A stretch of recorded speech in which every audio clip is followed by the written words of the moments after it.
Hey everybody, this is Scotty with Sketchy's Garage, and today I want to bring a video to you about fastest in America. I was watching it the other night, and there's one or two things that kind of stuck out to me, and I wanted to ask you guys' opinion on, see what you thought. The first thing is, do you guys think it's a load of crap? And no, I'm not talking about the OKC not being there, but I've seen several cars that had sponsorship on the side of the cars, on the body. I was kind of wanting to know what you guys' feelings on that is. Me personally, I don't like it. To me, that's telling me that the corporate world is starting to creep in, and anytime that happens, it's liable to ruin a good thing. When you get major money involved in stuff like that, things start to change, and people have opinions, and some people override other people. So I'm not a fan of it. I'd like to get you guys' thoughts on it. The thing about the OKC guys not being there, I think it's a bigger and better things to come.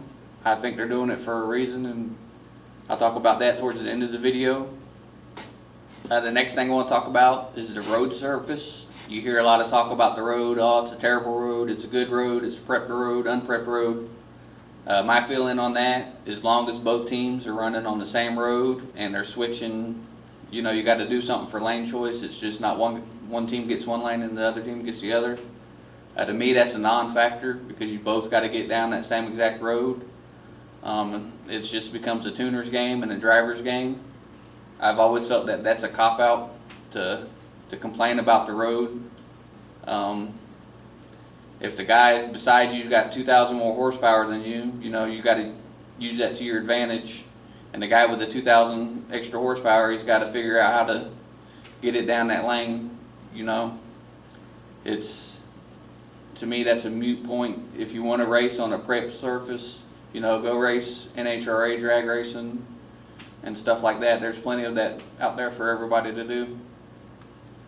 What do you guys think about the 8 wins to advance to the next round? Last year it was 7. I kind of like 8. It makes a lot of sense.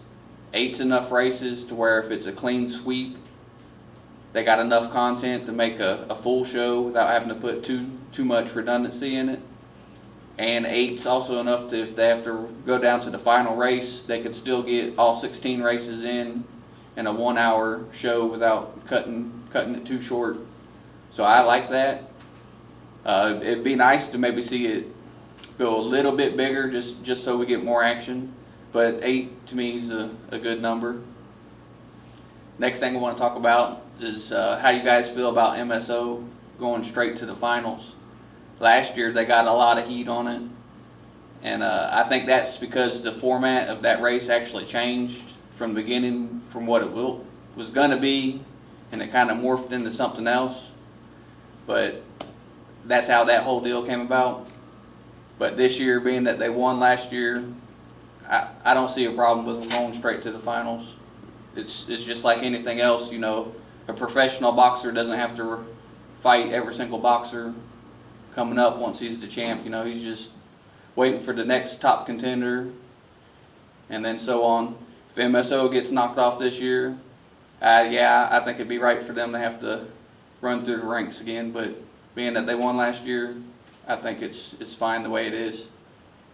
And my last point is next year or the year after, I believe we're going to see OKC and MSO kind of do another fastest in America.